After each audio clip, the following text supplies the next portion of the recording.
Bueno, este año me he dedicado en los domingos que estamos observando y celebrando la muerte de Cristo a través de la Santa Cena o la Mesa del Señor, una serie sobre las doctrinas o enseñanzas distintivas de la fe evangélica.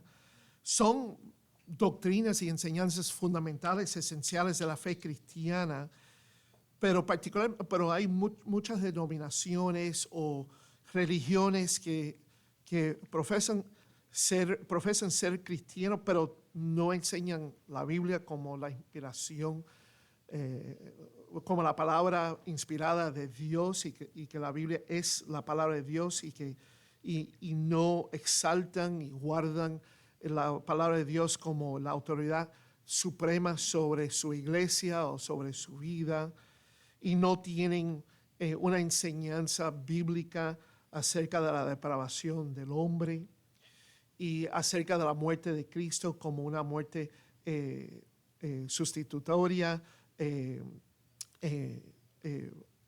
el lugar de pecadores, que Cristo ha tomado ese lugar y recibir la ira del Padre por pecadores que creen en Él.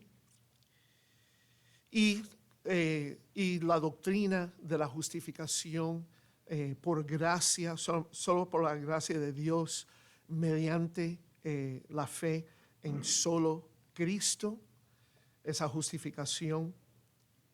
Entonces, esas son doctrinas que no solo son esenciales y fundamentales para la vida cristiana, para la fe cristiana, pero también son doctrinas distintivas que distinguen la fe evangélica con otra fe que no enseñan esas enseñanzas bíblicas, no respaldan y no creen en esas doctrinas esenciales. Hay denominaciones que son liberales, que profesan ser denominaciones cristianas, sea la denominación luterana o metodista o algunas presbiterianas o bautistas, que son liberales y no creen en la inspiración, inerrancia y la autoridad de la Biblia, no creen en la depravación total del hombre, que el pecado ha afectado todas las partes del ser del hombre, y no creen en la justificación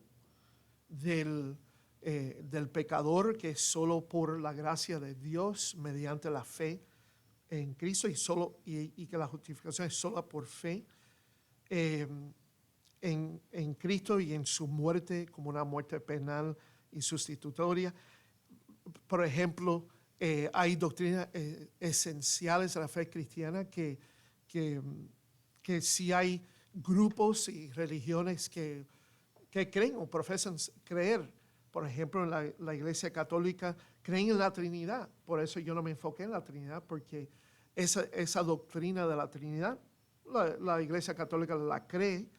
Claro, hay otras cosas que ellos añaden en su culto, en la adoración de Dios, que incluye también la adoración y la veneración de María como, entre comillas, la Madre de Dios.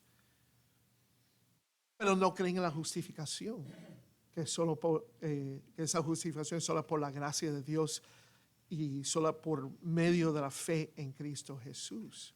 Han añadido a la Biblia con libros apócrifos, en su Biblia, por ejemplo. Y entonces creen que la justificación y la vida eterna de un pecador se puede ganar por las obras. Hay grupos que se dicen que son cristianos y creen que hay que bautizarse en agua para recibir el perdón de los pecados y ser regenerado. Eso es un falso evangelio. Entonces nos hemos enfocado no solo en doctrinas esenciales de la fe cristiana, pero doctrinas que de verdad distinguen la fe evangélica. Y todo estas doctrinas que me he enfocado, especialmente todo que creen en la autoridad de la Biblia, enseñan, creen y enseñan estas doctrinas que he compartido hasta ahora. La última doctrina que le quiero compartir esta mañana que distingue la fe evangélica y es una doctrina fundamental de la fe cristiana, y es la segunda venida del Señor Jesucristo, su venida inminente, personal, gloriosa a la tierra. Cristo viene otra vez. La venida personal e inminente de Cristo es una doctrina fundamental de la fe cristiana. Se ha encarnado en himnos de esperanza, forma el clímax de los credos a través de la historia de la iglesia cristiana. Es el motivo sublime para la actividad evangelística y misionera. Y diariamente cristianos se expresan con esta oración inspirada, en otra palabra, viene de la Biblia y es la oración de ciertamente o amén, ven Señor Jesús. Ven Señor Jesús. Y aunque hay diferencias entre evangélicos en cuanto a los detalles que están todos conectados, detalles de eventos y cuándo serán esos eventos realizados, que están todos directamente relacionados y conectados con la venida de Cristo. Cada evangélico, cada verdadero cristiano y iglesia cristiana cree en la doctrina de la segunda venida de Cristo. Ha sido parte de la fe histórica de la iglesia y no debe ser descuidada.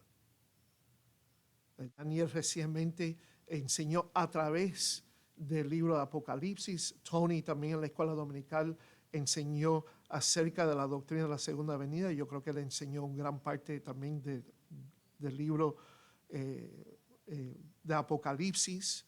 Entonces, esta mañana yo no me voy a entrar en los detalles, todos los detalles de todos los eventos, ni hacer un resumen de todos los eventos que están directamente relacionados. Nada más quiero reforzar y animar nuestros corazones a estar buscando, deseando, amando la segunda venida de Cristo. El hecho esencial de la inminente gloriosa, personal, terrenal, segunda venida de Cristo. Y eso es sostenido universalmente por todos los cristianos que admiten la autoridad de la Escritura. Entonces, con eso en mente, quiero que abran su Biblia a Tito capítulo 2. Tito capítulo 2. No voy a hacer una exposición detallada de este pasaje. Al contrario, esta mañana vamos probablemente a ver varios versículos y pasajes porque esto va a ser un resumen sobre la importancia, lo esencial de la doctrina de la segunda venida de Cristo, porque no debe ser descuidada, y para saber que es en sí el énfasis del Nuevo Testamento de la esperanza del cristiano no es en sí el cielo, no es en sí la salvación de otras personas o la conversión de otras personas. La esperanza que se enfatiza en el Nuevo Testamento, la esperanza de cristianos y de las iglesias, es la esperanza que Cristo viene otra vez. Cristo vendrá otra vez.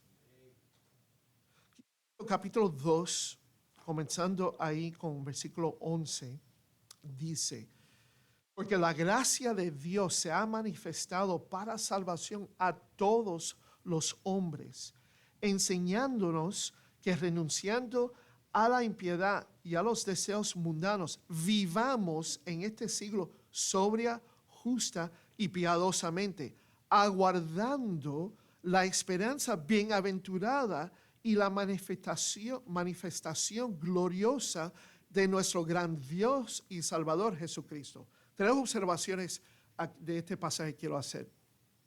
Primero, que la gracia de Dios aquí en versículo 11 habla de la gracia, se está refiriendo a la gracia de Dios que fue encarnado con la primera venida del Señor Jesucristo, porque esa gracia se manifestó trayendo salvación, o se manifestó para traer salvación a todos los hombres, proveer o hacer la provisión de la salvación de pecadores. Esa gracia cuando se recibe para la salvación que fue provisto por Cristo en la cruz, esa salvación, esa nueva vida que el cristiano ahora vive, esa gracia ahora sigue dirigiendo, instruyendo, funciona como un tutor, enseñando a cristianos cómo ahora vivir. No deben vivir de la misma manera que vivieron antes de su salvación, antes de su conversión. Al contrario, en la salvación, ahora en la vida cristiana, el cristiano ahora por la gracia de Dios renuncia a la impiedad y a los deseos mundanos. Eso no debe caracterizar la vida cristiana. Lo que sí debe caracterizar, y la gracia de Dios nos sigue, no solo nos salvó, pero ahora sigue enseñándonos, dirigiéndonos, orientándonos a qué, de vivir de esta manera. Vivamos en este siglo sobria, justa, piadosamente. Pero esa acción de enseñanza, cómo vivir y cómo uno debe vivir en este mundo, es conmovido, motivado, impulsado por la segunda venida de Cristo, por la expectativa que Cristo va a venir otra vez. Fíjense ahí en versículo 13. Vivamos en este siglo sobria, justa y piadosamente, mientras que estamos aguardando la esperanza bienaventurada y la manifestación gloriosa de nuestro gran Dios y Salvador Jesucristo. Esa es la segunda observación. La segunda observación es que la doctrina, la enseñanza y la expectativa de la segunda venida de Cristo nos impulsa a vivir por Cristo hoy mismo. Impulsa y conmueve y motiva la vida cristiana. La tercera observación aquí, para que vean aquí que la frase ahí, la manifestación gloriosa de nuestro gran Dios y Salvador, esa descripción, gran Dios y Salvador, se está refiriendo a dos personas. Son dos descripciones ahí, pero unidos a referirse a una persona, ¿no? En otra palabra, el gran Dios y Salvador es Jesucristo. Es Jesucristo. Y la esperanza de la iglesia es su manifestación gloriosa. Su manifestación gloriosa. Tenemos que estar aguardando constantemente esta doctrina para seguir motivándonos e impulsándonos a vivir una vida con piedad, sobria, justa, piadosamente. Entonces, la venida personal gloriosa del Señor Jesucristo en el futuro inminente, en cualquier momento para su iglesia, es fundamental y es la esperanza de la iglesia. Es la esperanza de la iglesia. Un teólogo hace mucho tiempo lo declaró de esta manera. La segunda venida o la segunda aparición del Redentor es la misma estrella polar de la iglesia. Debemos estar constantemente buscando, aguardando, esperando, anticipando que Cristo va a venir en cualquier momento por nosotros, por su iglesia. Y va a comenzar el juicio que precede su venida terrenal para que Él establece su reino aquí en este mundo.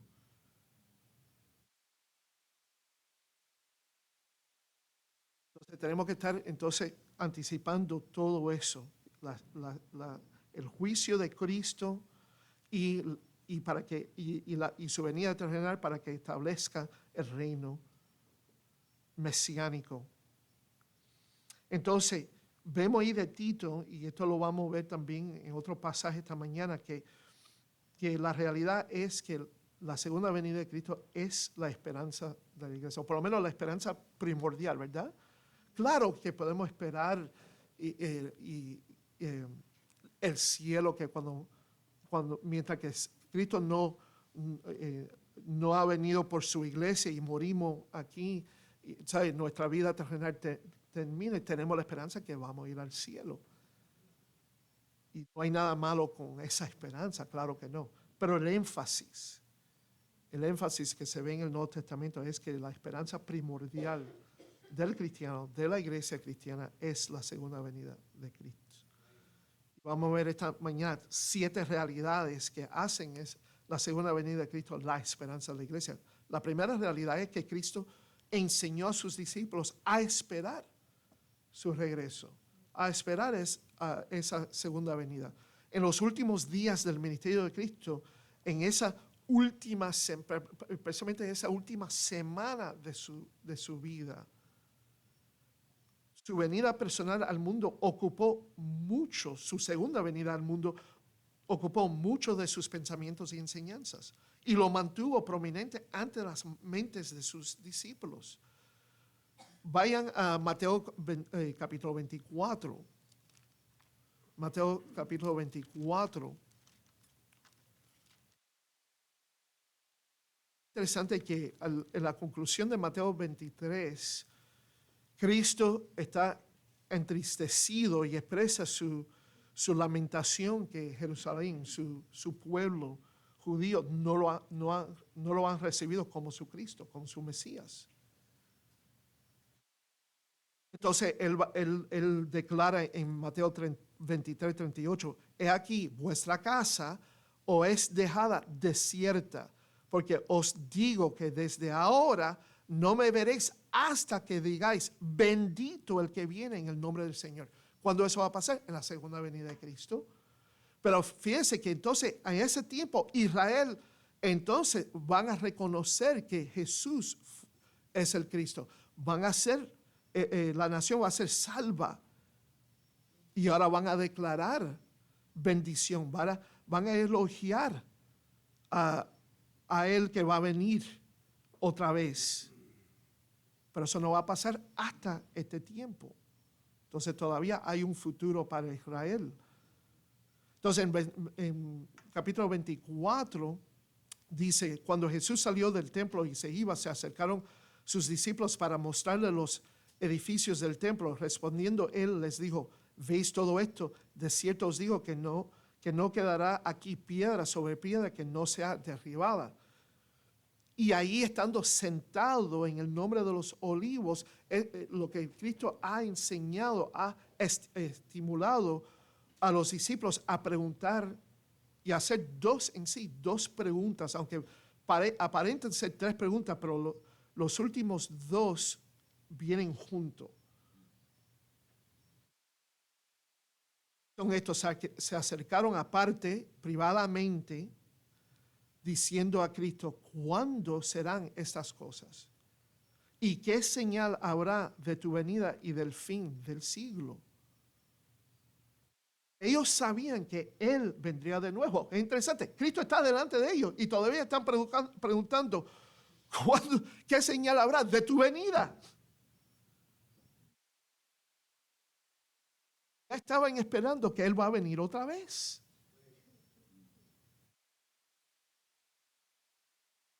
Entonces el Señor en Mateo 24 y 25 desplegó para ellos un panorama de historia interviniente que culmina con su venida personal, glorioso y real.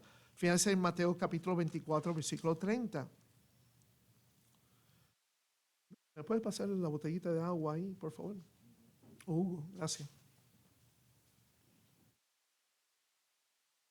En Mateo capítulo 24, versículo 30, entonces dijo el Señor Jesús, entonces aparecerá la señal del Hijo del Hombre en el cielo, y entonces lamentarán todas las tribus de la tierra y verán al Hijo del Hombre viniendo sobre las nubes del cielo con poder y gran gloria.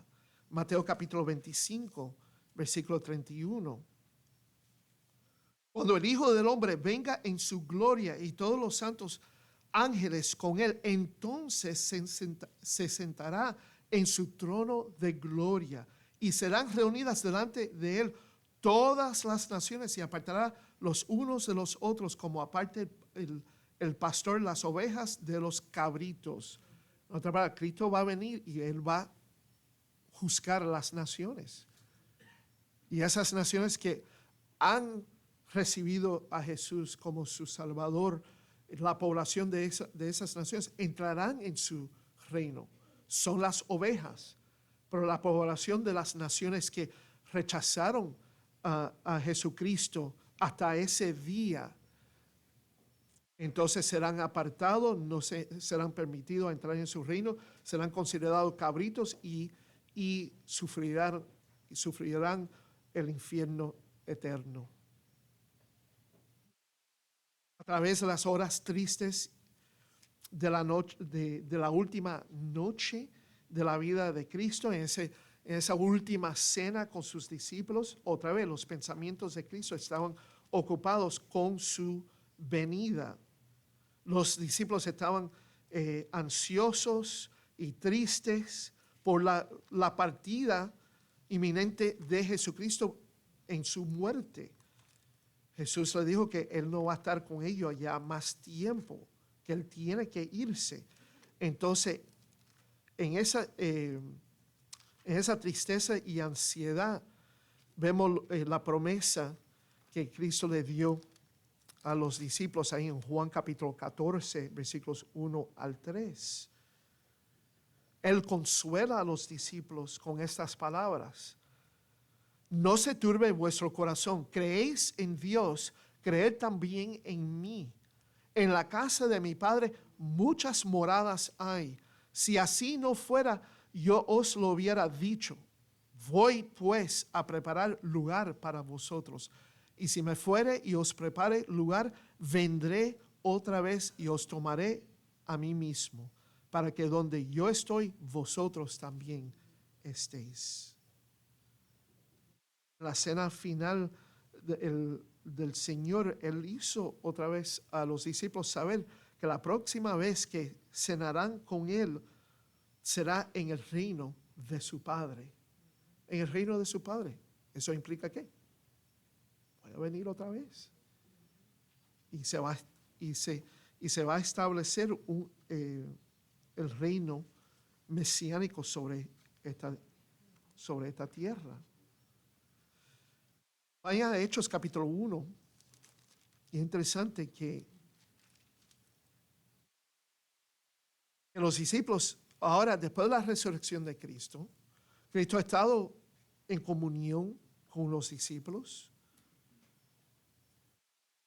por más de un mes después de su resurrección, antes de su ascensión al cielo. Y vemos que ahora aquí los discípulos, después que Cristo le promete y le dice que ellos serán bautizados con el Espíritu Santo dentro de no muchos días, versículo 6 de Hechos capítulo 1. Entonces los que se habían reunido le preguntaron diciendo: Señor, ¿restaurarás el reino a Israel en este tiempo? Otra vez, a Israel. Pero la cosa, eso implica otra vez la venida de Cristo. Y lo estaban esperando, y la restauración del reino en cualquier momento. En cualquier momento.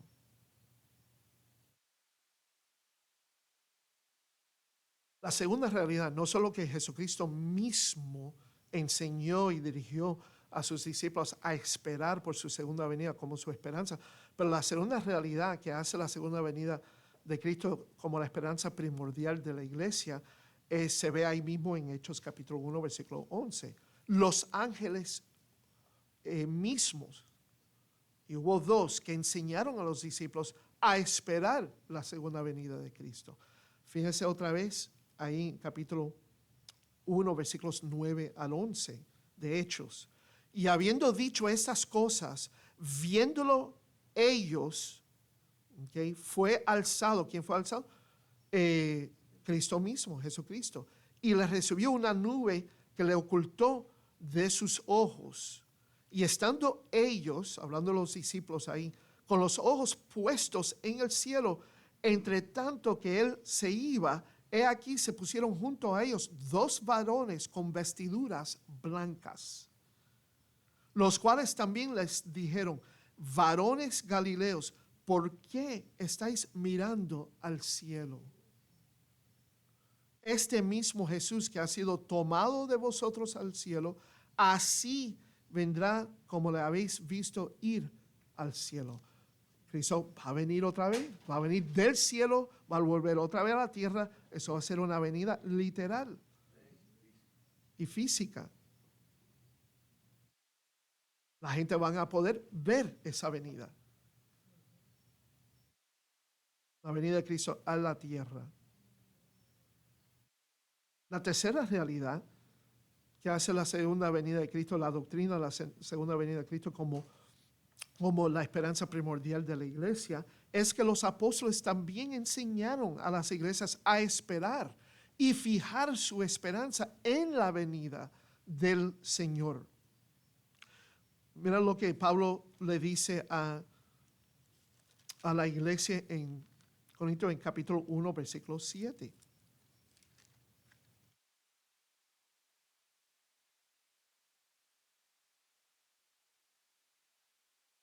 De Corintios, ahí la iglesia en Corintios le dice aquí: de tal manera que nada os falta en ningún don, esperando la manifestación de nuestro Señor Jesucristo. Sabemos que la iglesia, yo creo que ya saben que la iglesia de Corinto no fue una iglesia muy madura, ni fue una iglesia madura, ¿no? Menos que era muy. No era una iglesia madura, una iglesia que actúa carnalmente, una iglesia dividida, con mucho egoísmo y arrogancia entre su membresía, pero todavía estaban esperando la segunda venida de Cristo. Era una iglesia que todavía estaba esperando esa segunda venida. Pablo, ahí en esa carta, en capítulo 11, versículo 26, ahí en la celebración de la Santa Cena, como vamos a hacer esta mañana, él le dice a ellos: así pues, todas las veces que comiereis este pan y bebiereis esta copa, la muerte del Señor anunciáis hasta que Él venga. Eso es lo que estamos haciendo con la Santa Cena. No solo recordándonos y celebrando lo que Cristo ha hecho en el pasado, pero estamos también buscándolo en el futuro. Estamos pensando en el futuro, esperando en el futuro.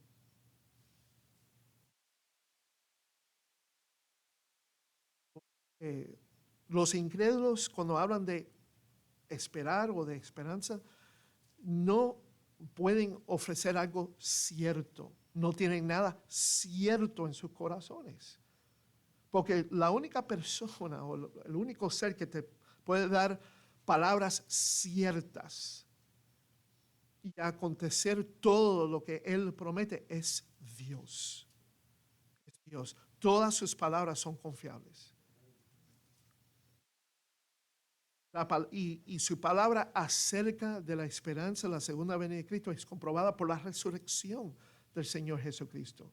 Como hemos visto en 1 Pedro capítulo 1, versículo 5, Él es nuestra esperanza viva, porque ha resucitado de los muertos.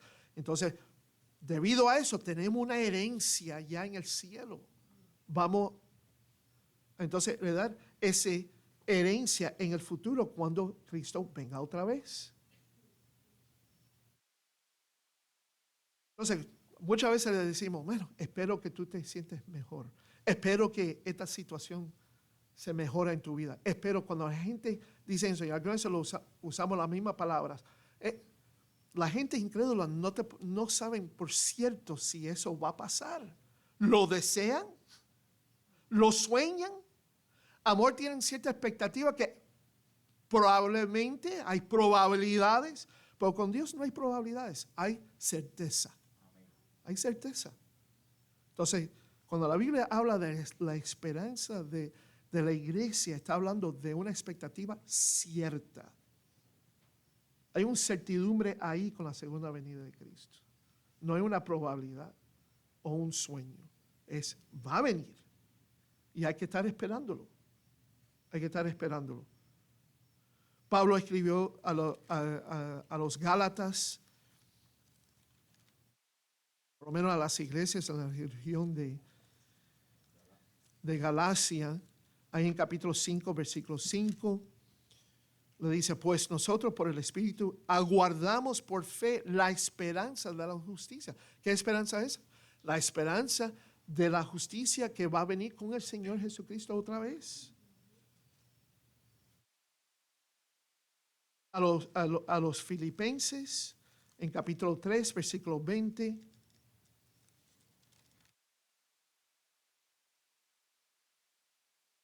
él le dice a los cristianos ahí, mas nuestra ciudadanía está en los cielos, de donde también esperamos al Salvador, al Señor Jesucristo, el cual transformará el cuerpo de la humillación nuestra para que sea semejante al cuerpo de la gloria suya, por el poder con el cual puede también sujetar a sí mismo todas las cosas.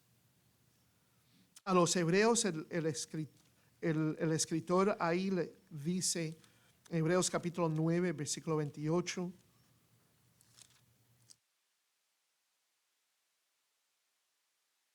aunque yo estoy incluyendo aquí Hebreos bajo la cabeza del bosqueo, los apóstoles, el escritor de los Hebreos no fue un apóstol, fue un profeta probablemente influido por el apóstol Pablo. Pero es una carta, se puede decir, apostólica de esa manera. Pero él dijo esto, él escribió esto. Así también Cristo fue ofrecido una sola vez para llevar los pecados de muchos y aparecerá por segunda vez sin relación con el pecado para salvar a los que le esperan. A las iglesias en Asia Menor, que es Turquía hoy, Pedro escribió en 1 Pedro capítulo 1, versículo 13. Por tanto, ceñid los lomos de vuestro entendimiento, sed sobrios y esperad por completo en la gracia que se os traerá cuando Jesucristo sea manifestado. Fíjense otra vez, esperar por completo o tenga fijo ahí la esperanza.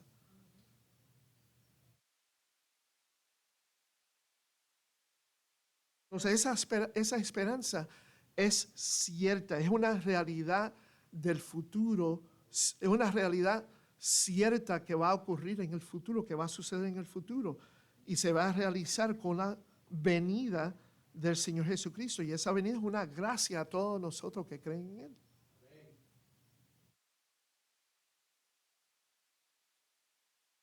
La característica de esperar de la segunda venida de Cristo implica inminencia. Los cristianos en esos tiempos estaban anticipando, estaban esperando.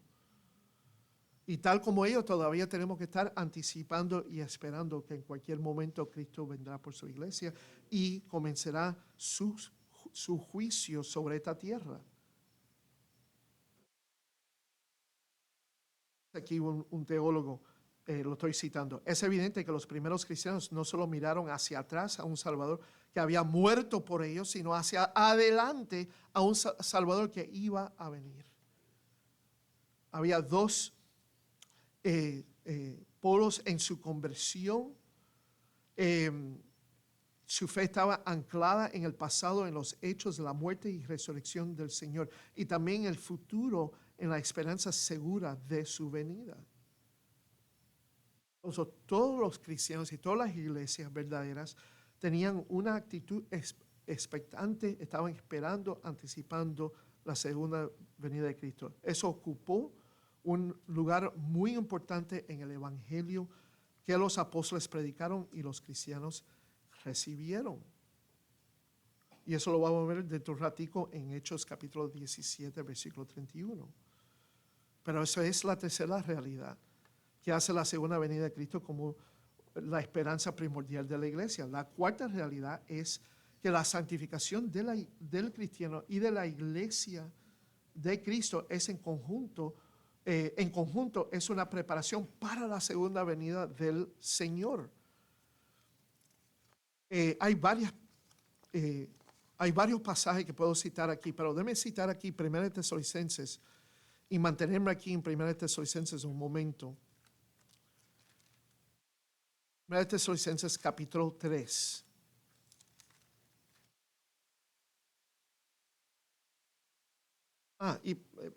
Déjame comenzar con capítulo 1 porque se me olvidó citarlo para el último punto que hice. Que aquí en esta carta Pablo describe la conversión de los cristianos aquí en Tesalónica de esta manera. Porque ellos mismos, el capítulo 1, versículos 9 y 10 de primera Tesalonicenses, porque ellos mismos cuentan de nosotros la manera en que nos recibisteis y cómo os convertisteis de los ídolos a Dios. Ahí te está dando una conversión clara ahí. Eran idólatras y ahora han renunciado a eso. Han dejado eso. Ese es el arrepentimiento verdadero. ¿Para qué entonces qué? Servir al Dios vivo y verdadero. ¿No? ¿Tú crees que ya? Eso es todo del cristiano. Lo estamos regocijando en nuestra salvación presente, en nuestra vida eterna, y estamos sirviendo a Dios vivo y verdadero. Eso es solo lo que importa. Y muchas veces muchos predicadores y maestros hablan de la segunda venida de Cristo como si fuera algo suplementario y no es tan importante para estudiar. Pero estamos viendo aquí que es sumamente importante. Es una enseñanza fundamental. Y fíjense aquí cómo otra vez se conocía estos cristianos, no solo por su conversión de dejar a servir a ídolos y ahora servir al Dios vivo y verdadero, porque son salvos, son convertidos, pero fíjense también versículo 10. Y esperar de los cielos a su Hijo, al cual resucitó de los muertos, a Jesús, quien nos libra de la ira venidera. Entonces estaban sirviendo al Dios vivo y esperando que en cualquier momento Cristo vendrá. Y ellos sabían que también en cualquier momento va a venir juicio hacia esa tierra. La ira de Dios se va a manifestar sobre la tierra, que lo vemos ahí en el libro de Apocalipsis, ese periodo de 7 años del tiempo de la tribulación. Y estaban ¿qué? Esperando no solo de los cielos a su Hijo, pero también Jesús nos libra de la ira venidera. La iglesia no va a pasar por esa tribulación.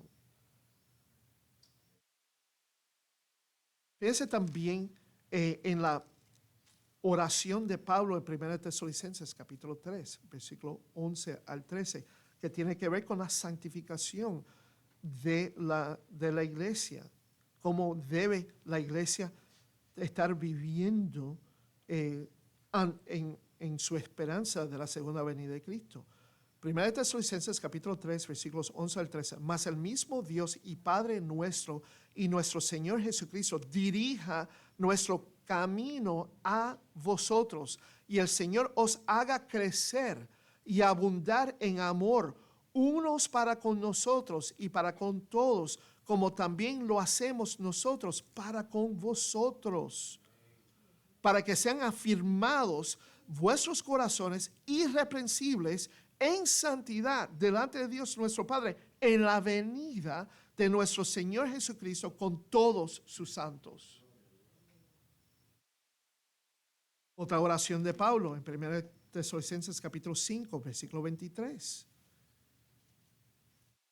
El mismo Dios de paz os santifique por completo, y todo vuestro ser, espíritu, alma y cuerpo sea guardado irreprensible para la venida de nuestro Señor Jesucristo. ¿Ven el énfasis ahí de la esperanza de la iglesia?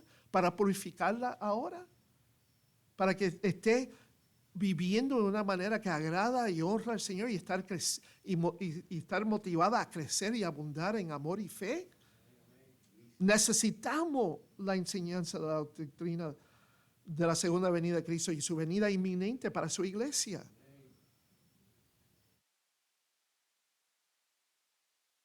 También vemos en otros pasajes aquí. Déjeme darle otro pasaje aquí que pueden leer en su propia cuenta.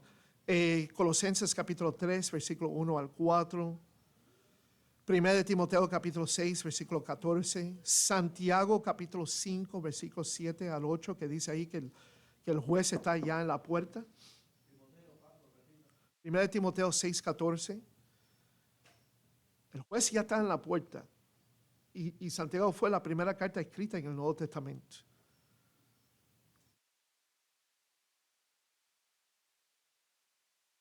Déjeme compartirle ahí Pedro, 2 de Pedro capítulo 3, versículos 10 al 13.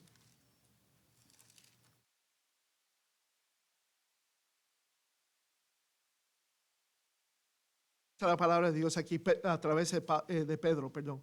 Pero el día del Señor vendrá como ladrón en la noche, entonces va a venir en cualquier momento, sin anuncio, en el cual los cielos pasarán con grande estruendo, y los elementos ardiendo serán deshechos, y la tierra y las obras que en ella hay serán quemadas, puesto que todas estas cosas han de ser deshechas, como no debéis vosotros andar en santa y piadosa manera de vivir, esperando y apresurándonos para la venida del día de Dios, en el cual los cielos encendiéndose serán deshechos y los elementos siendo quemados se fundirán.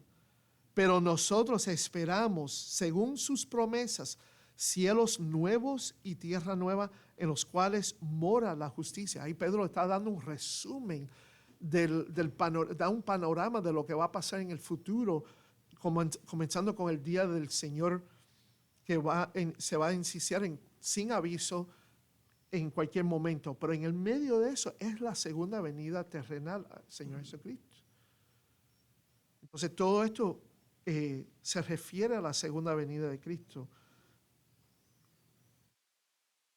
Cómo nosotros debemos vivir a la luz de esa segunda venida. 1 Juan capítulo 2.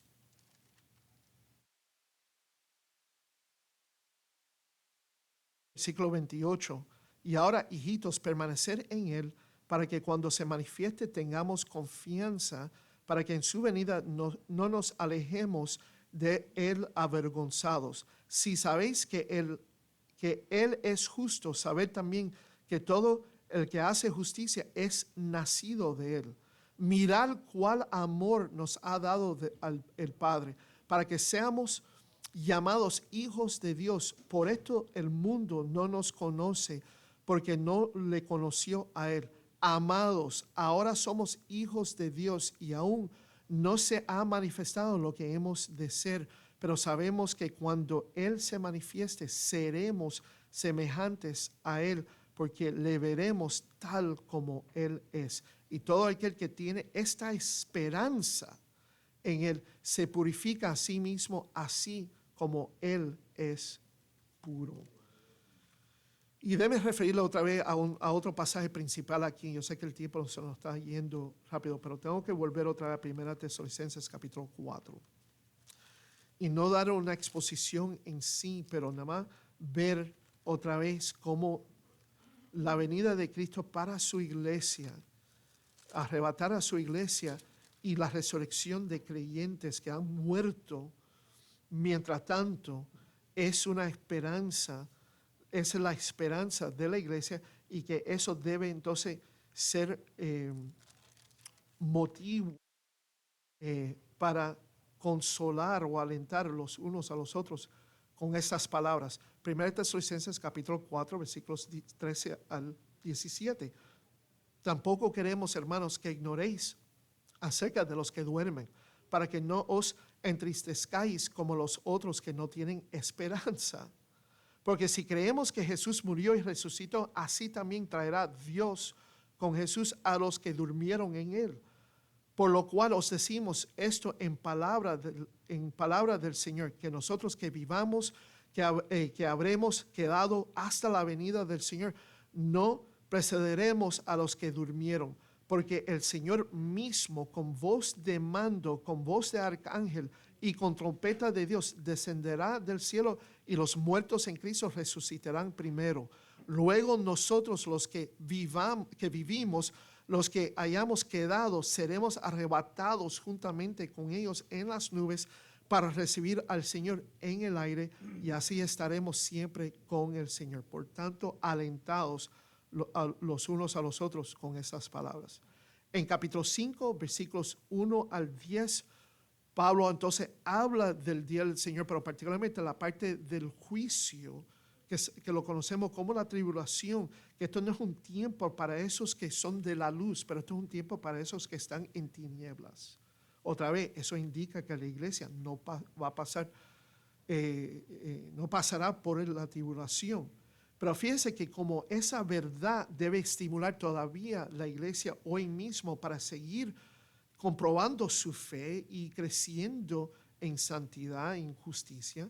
En capítulo 5, versículo 8 de 1 Tesalonicenses, Pedro dice, pero nosotros que somos del día, seamos sobrios, habiéndonos vestidos con la coraza de fe y de amor y con la esperanza de salvación como yelmo, porque no nos ha puesto Dios para ira, sino para alcanzar salvación por medio de nuestro Señor Jesucristo, quien murió por nosotros para que ya sea que velemos o que durmamos, vivamos juntamente con Él, por lo cual animaos unos a otros y edificaos unos a otros así como lo hacéis. Ahí vemos entonces que la doctrina de la segunda venida de Cristo es la esperanza primordial, porque la realidad es que el Señor usa esa esperanza para estimular la iglesia a crecer en su fe, en amor y en justicia, para que sea preparada a recibir a su Salvador, a su Rey.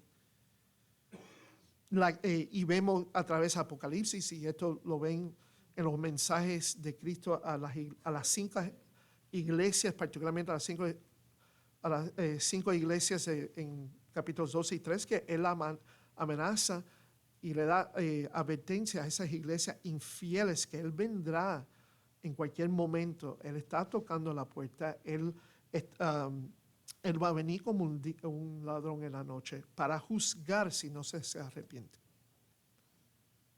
La quinta realidad, porque la segunda venida de Cristo es la esperanza primordial de la iglesia, es que nuestra redención futura no se cumple sin la segunda venida del Señor.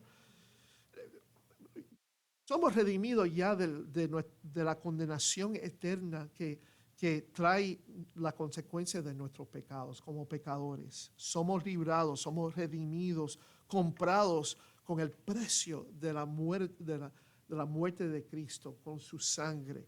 Pero todavía estamos buscando otra redención que Dios ha prometido. Es la liberación de nuestra vida, de la presencia del pecado, del impacto del pecado en nuestra vida, donde seremos perfeccionados a la imagen de Cristo. Eso lo leímos en Filipenses capítulo 3, versículo 20. Lo vimos ahí en 1 Tesalonicenses capítulo 4, versículos 13 al 8. Pero rápidamente, nada más para dejar esto en su mente, es una de las razones que tenemos el Espíritu Santo en nuestra vida, es para guardarnos y garantizar que vamos a pasar por ese día futura de esa redención. Fíjense lo que dice aquí en Efesios capítulo 1, versículos 13 y 14. En Él, hablando de Cristo, en Cristo también vosotros, habiendo oído la palabra de verdad, el evangelio de vuestra salvación, y habiendo creído en Él, en Cristo, fuisteis sellados con el Espíritu Santo de la promesa, que es la arras de nuestra herencia hasta la redención de la posesión adquirida para alabanza de su gloria. Y Efesios capítulo 4, versículo 30. Y no contristéis al Espíritu Santo de Dios, con el cual fuisteis sellados para el día de la redención. Y ahí en Efesios también vemos a estas palabras dirigidas a los maridos. Dice aquí, maridos, Efesios capítulo 5, versículos 25 al 27. Maridos, amad a vuestras mujeres, así como Cristo amó a la iglesia y se entregó a sí mismo por ella. ¿Y por qué Él se entregó por la iglesia?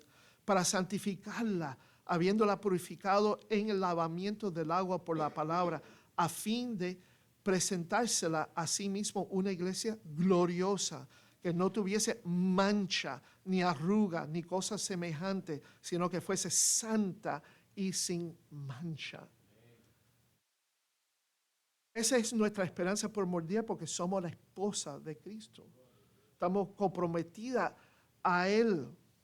Y entonces el clímax de esa redención será la unión manifestada de la iglesia con su Señor en el matrimonio del Cordero que vemos ahí en Apocalipsis capítulo 19. Entonces esa es la redención, la glorificación de la iglesia donde ella se va a ser presentada sin ninguna mancha. Rápidamente aquí, la sexta realidad de la segunda venida de Cristo, la enseñanza de la segunda venida de Cristo como la esperanza primordial de la iglesia es que la justicia de Dios es ejecutada sobre las injusticias de este mundo con la segunda venida de Cristo, donde Él juzgará a las naciones y vengará la persecución de los cristianos. Ya leímos Salmo capítulo 2. Dios se va a burlar de las naciones y Él va a juzgar a las naciones a través de su Hijo. Eso lo vimos ahí en Salmo capítulo 2. Lo vimos también en Mateo capítulo 25, que cuando Cristo venga a la tierra otra vez y establece su trono, Él va a separar las naciones entre esos que son sus ovejas y los cabritos. Eso va a ser un juicio que va a suceder cuando Él viene a la tierra.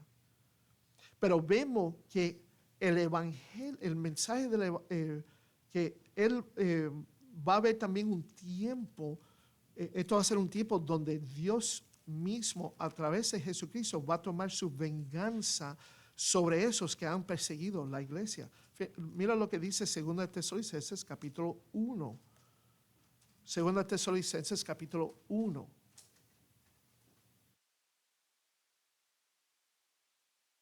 Versículo 3. Debemos siempre dar gracias a Dios por vosotros, hermanos, como es digno, por cuanto vuestra fe va creciendo y el amor de todos y cada uno de vosotros abunda para con los demás.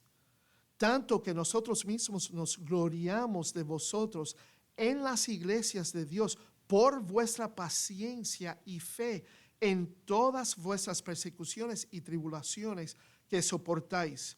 Esto es demostración del justo juicio de Dios, para que seáis tenidos por dignos del reino de Dios, por el cual asimismo padecéis, porque es justo delante de Dios pagar con tribulación a los que os atribulan.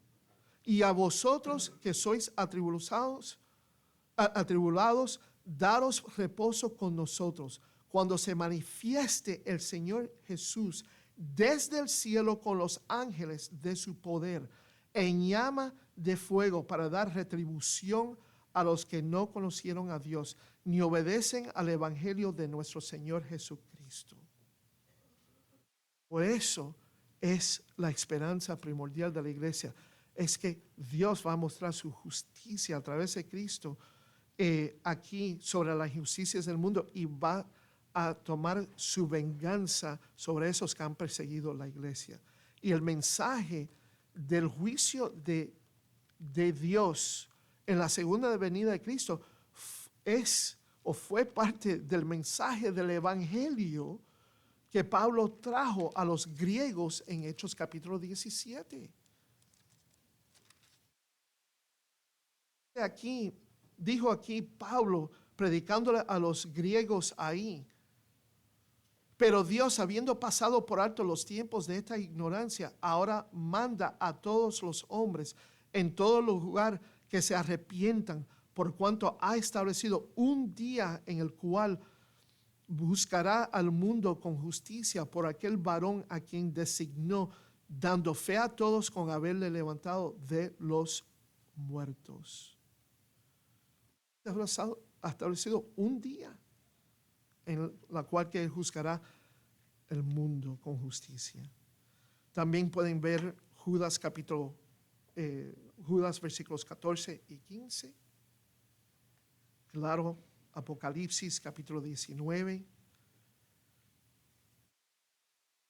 Pero esa es la realidad, que la justicia de Dios será ejecutada sobre las injusticias del mundo y se vengará vengará la persecución de los cristianos por la segunda venida de Cristo.